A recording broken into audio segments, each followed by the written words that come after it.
teamwork. Like, if I can't do something, then you pick up the slack, or if you can't, then I will. And it doesn't feel like it's that way. It just feels like I'm doing everything and you're complaining about anything else that's not done.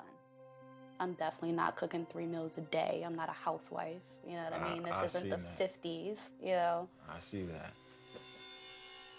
You already know what we're about to get into. Listen, I've already been doing this, baby. Listen, you know the champagne flute glass.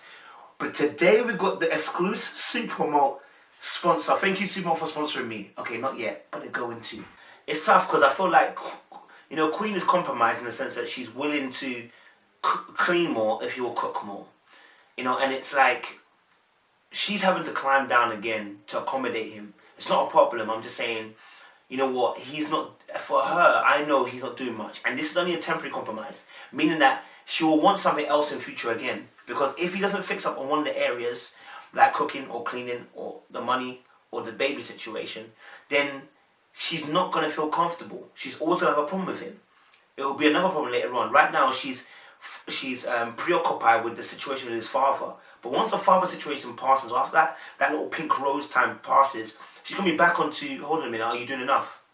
Do you see what I'm saying? So, it's mad, it's mad.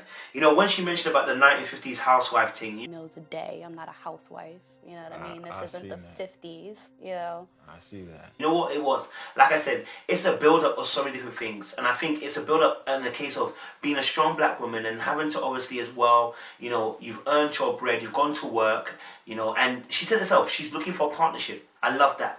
But what she's getting is not a partnership. And she said later on, I'm basically dealing with a baby boy. And I feel like he's still growing and he needs help with that growth. And that's not something I want to deal with. I want an adult. I totally understand that. Why she should raise a boy. You know what I'm saying? She's a grown woman. Why should she raise a boy? And he needs to get a grip. You know, and actually stop putting his weight around the place. And stop using his mum's, I grew up in my mum's house, that's my excuse. Stop using it because you're now in your own field. You're now with somebody who you love. You know, you need to act like it, bro. Do you know what I'm saying? And that means sometimes taking the burden, the weight off the person's feet. Do you know what I mean?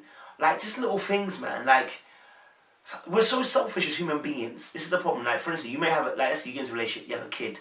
And the man will just leave the woman to look after the kid the whole time. But you know I'm working, though. But you know I'm working. So both of you are working, and the kid needs to be looked after. He doesn't want to wake up at night to look after the child. You know I've got to work early, though. Bro, you've got a child together. She didn't procreate by herself. Your bowels dropped sperm into her, okay? And by that, you became responsible. Don't use I'm working as an excuse not to filter around the house, to not clean or to cook, or to not look after the children. Don't use it as an excuse. Do you understand? Don't use it as an excuse. And I said to you guys about this provider thing, that if a man provides everything, he will have authority to say to you, you do this, you do that. I was actually engaged before. He made a hell of a lot more than I did. So he took care of me. But he was very controlling. Like, he just expected someone to cook all the time and clean all the time and have his kids right away. And it was the attitude of, I'm paying all the bills, so you do what I want. And why did he expect that? Because he was a major breadwinner. Major. My word in the adjective is there. Major breadwinner means he earned more money. And so therefore he earned the right or earned the privilege he felt to tell her, you do this, you do that. But she couldn't do that. And that's what I'm saying to you, that you keep saying that you want a man to provide. You know, in the comments, I want a man to provide, da, da, da, da. And I'm saying, if he earns more than you, he's likely to tell you what to do. Now, you're of a generation where women don't want you to tell them what to do. You want to live your life. You want to be able to go down a certain course. You don't want to be stuck in the kitchen. Fine. But know that when he makes so much money that he's telling you what to do, because you wanted this alpha male provider instead of actually working as a partnership, then this is what you're going to get. It's what you're going to get. You're going to get that authoritarian, because that's what you asked for. It's almost sexist, and it bothers me. I feel like he wants me to be like this 1950s housewife, and like it's just frustrating because it's 2018. You know what I mean? Like, there's so much more. I have so much more going for myself, and this is all you're focusing on. You know when things are not fair for a long time in your life, like let's for instance, between your siblings, and there's always that one sibling that's getting all the favour. You do wrong, they do wrong, but they get a different type of reaction to their parents, and you're just fed up of it. How do you react? this is not fair. Everybody hates me, kind of thing. And that's how I feel like Christine's reacting. Not saying everyone hates her, but she's reacting like that. And that's why when you press a wound, the person comes out like that. And that's how she's coming out, because she's tired. You know, when someone's tired and knackered, and then you annoy them, the frustration kicks in, and it's wild. You know what I'm saying? Boom, come at ya. Point number 2. Let's go on to part 2, because I want to talk about that. When someone comes to you with an issue or a complaint, we have a thing called learn, and it's L-E-A-R-N, and it means to listen, to empathize, to resolve, and then to act now. Okay, you want to listen. So what was he listening to? He had to listen to the fact that Christine's saying, you know what, you're not cooking. You know, you're leaving me to do too much work. You want to empathize by saying, you know what, okay, I'm hearing you, and repeating back. So are you saying that are you looking for? Are you looking for a break? What do you mean by what you're saying? You expand on it by empathizing. Yeah, you apologize. Look, I'm sorry. I didn't realize that I was taking that much energy from you. I didn't realize that I wasn't pulling my weight the way I needed to. All right, then resolve. Okay, here's a resolution. Look, do you know what? As Christine did, you cook less. I'll cook more, and you help me with the dishes. Compromise, and then act now is to do it when we're going to set this in date. When is this going to happen by? Do you get me?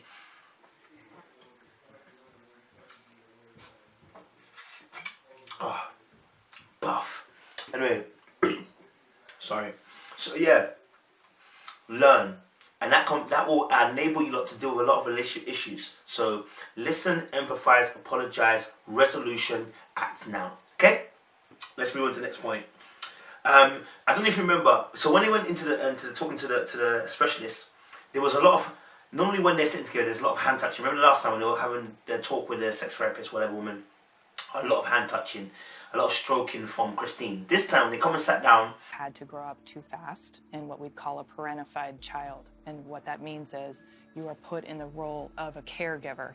And it does affect the way in which you relate to other people. That's exactly what we're seeing here today. The way in which we heal from adversity that was caused within our own relationships growing up. So with your dad, for example, it's through other relationships in which actual healing can occur. Your mother and grandmother helped you through food and were able to create a safe space for you. Does that make sense? One thing also says, well, like we said about the parental guide and how important it is to have that parental figure. One thing I didn't like about what the expert did is that she ignored Christine's concerns. And I said this before about the expert in the last episode. Let's stop making the woman feel like she's mad for having a genuine concern about something that's come up. We're not going to do this. We're going to address this. There is a genuine concern when you are not pulling your weight in the house, but yes, you love food, but you're telling me that you don't want to wash the dishes. Are you flipping mad? Now, why didn't the expert pick up on this? I don't know if they're looking for views or whether they're looking for a beef. I don't know what they're doing. I don't know why they're doing it. But let's pick up on the fact that these two, have been in talks about the food situation, and then what happens is the expert then shifts the conversation, or even Keith himself, by telling her, I've got a story to say, and I appreciate the story, that, she had to grow up fast. No word of a lie. There's a lot of us that have to grow up fast. Don't get twisted.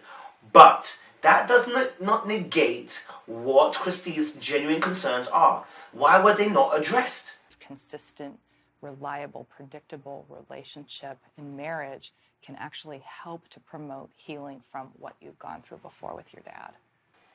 As somebody, if you were to come to me as a couple, I would have addressed both issues. Why would I address just one? You see, and I'll show you something. Look, Christine, even though she's rubbing his hand, she hadn't given up the fight yet. This is going to be a fight later on, trust me. So watch. The woman saying everything she's saying, explaining key situation about how, with parents and, you have to grow up fast, rah, rah. And then she kind of ended it, what she was saying. And then Christine went, okay. Consistent, reliable, predictable relationship in marriage can actually help to promote healing from what you've gone through before with your dad. In that moment, I definitely gained a lot more empathy for my husband, Keith. I really... Okay.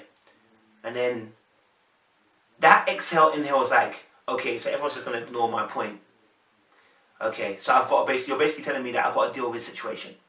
And for me, again, it's alluding back to that strong black woman, and we expecting a strong black woman to be strong the whole time. And then when she breaks and cracks, we're asking her why she breaks and cracks. And then we write funny films about married with a mad black woman. You know, we call women black women crazy. Fam, why? Because you men are making them bloody crazy. Look at this simple thing here where the expert couldn't just say to her, listen, and Keith, look, you've got to fix up. You're putting a lot of strain on this relationship. Instead, they're basically saying, yeah, Christine, cook more. Continue to cook. Why are you stressing? She knows why she's cooking. She wants to cook for him. But she's saying it's unfair at this moment. And so a lot of you, I know you may see this, and maybe you're in a relationship like this where you're seeing that. You are not crazy for stating your point. And in fact, you may want to find somebody else who doesn't actually genuinely listen to your point and actually touch on your point. Even if they don't agree with you, at least they will explain why they don't agree with you. But listen, the expert didn't even do that. The expert didn't even touch on Christine's point. He went straight to, I see what you're saying, Keith. You know, it's so sad that you had to grow up so fast. And then, you know, she said something. Christine said obviously, like, you know, she's going to take 2 steps back and just kind of like be more understanding. And I'm saying this is going to break her back very soon. You know, we've already got the phone situation. We've got this cooking situation now. And now she's trying to say she's going to bend.